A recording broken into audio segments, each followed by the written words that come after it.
Welcome to the first episode of my Why I Love series. I've decided to explore why I love certain games, and in doing so, I hope to share my joy with you. Today we will be taking a look at the Streets of Rage series and why I love it so much. The beat 'em up was one of the most popular genres of video games in the 80s and 90s. I grew up playing games like Double Dragon and Teenage Mutant Ninja Turtles. So when Streets of Rage was released in 1991, I wasn't overly interested, till I saw the commercial. In the United States, they aired a commercial on television. It had 3 huge portraits of the playable characters along with their animations on the bottom. This really impressed me. Streets of Rage wasn't a revolutionary game, but it was an improvement and refinement of the genre.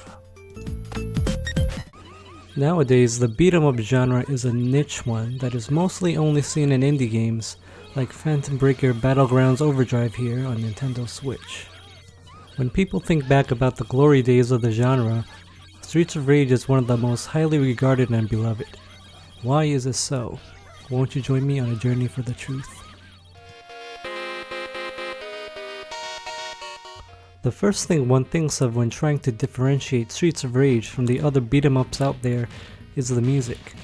Yuzo Koshiro is a legendary composer that deserves to be in the same breath as people like Koji Kondo and Nobuo Uematsu.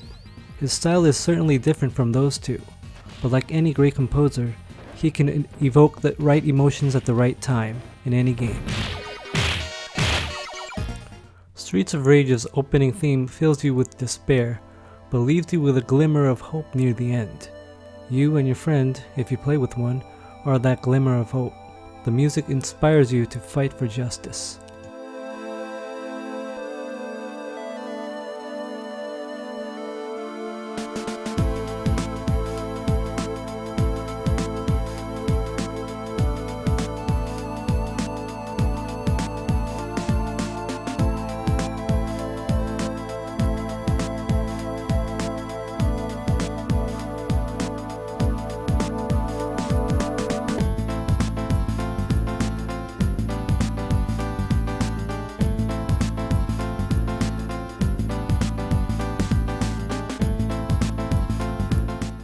Right before a boss fight, the music fills you with dread and fear while also pumping you up to take on and defeat a formidable foe.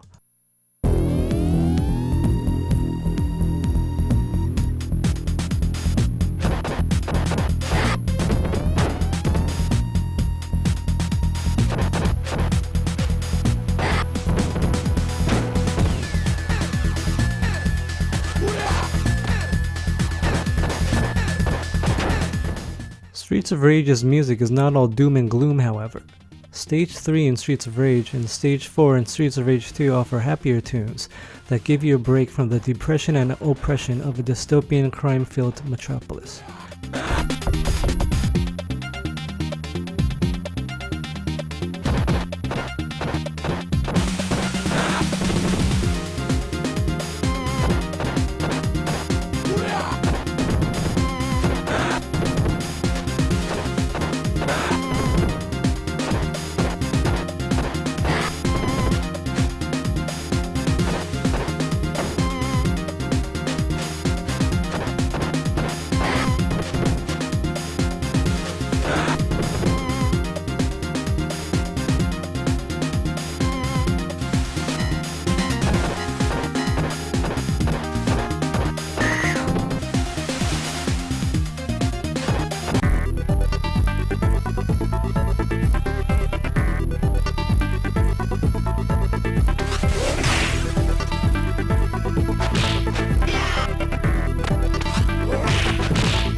I always have a problem, however, with whenever people exalt a mediocre game to legendary status solely because of its music.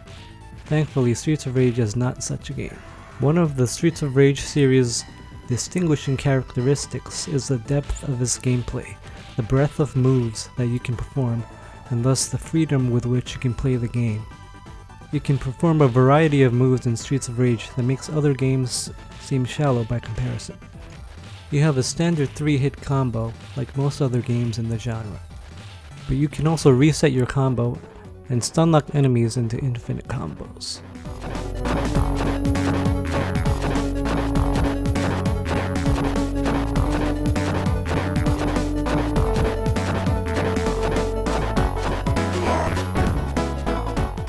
Also, if you press and hold B, you will perform the initial hit of a 3-hit combo, and if you let go of the B button, you will perform the last 2 hits of the combo whenever you want to.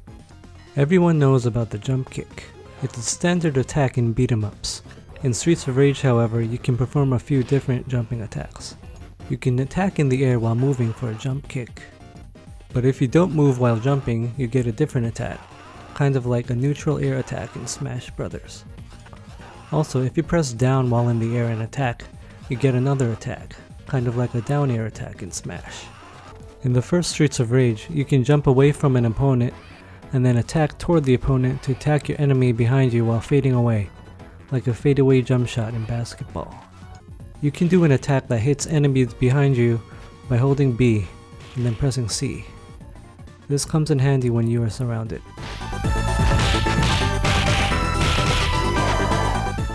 In the first Streets of Rage, to drop a weapon you were holding, you had to get hit.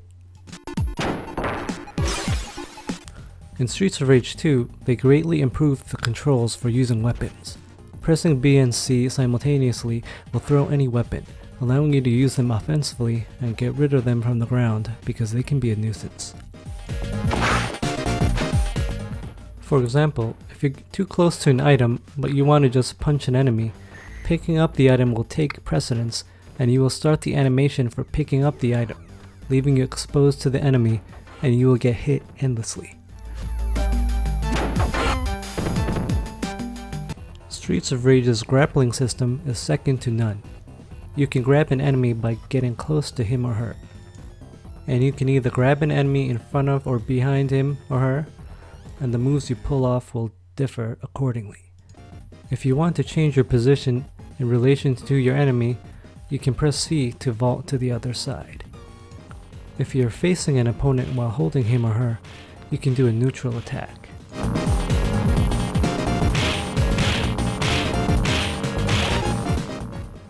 But if you press the D-pad toward your opponent and attack, you will do a different attack. Not only can you attack enemies while holding them, you can throw them if you are facing one and press back and B on the controller. If you are max, you cannot vault, but you have other options.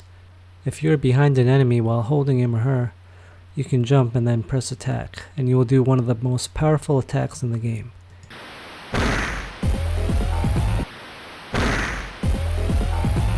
If you are facing an enemy while holding him or her, and you jump attack, you will lift the enemy like he or she is a chair and slam him or her to the ground. In Streets of Rage 2, Sega introduced blitzes. By pressing forward, and then attack, your character can perform a special move that doesn't cost any life. They are usually very flashy and very effective.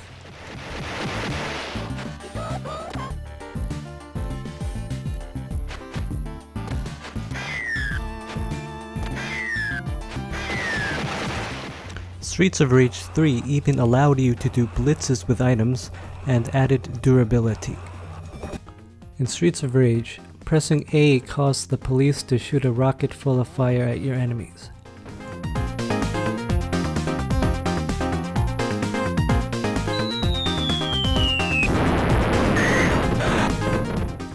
In Streets of Rage 2, the police were removed, but every character got his or her own special attacks.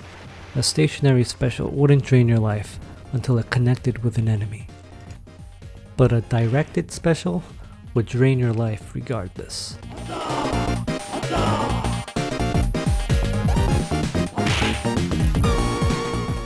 In Streets of Rage 3, they introduced the strength gauge. Now, if it was full, you could do any special attack and not have your life drained.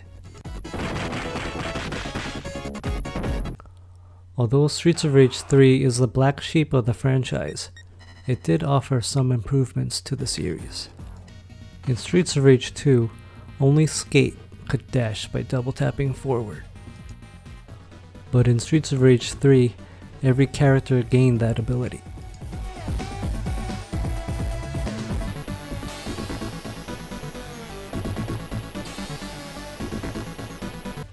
Also in Streets of Rage 3, you can now quickly move up and down the screen by double tapping up or down.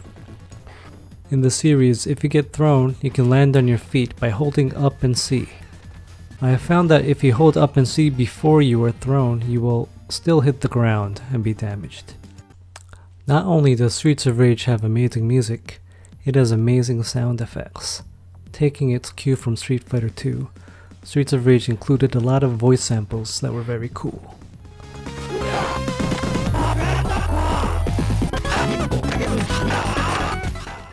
Thank you for joining me for the first inaugural episode of my Why I Love series.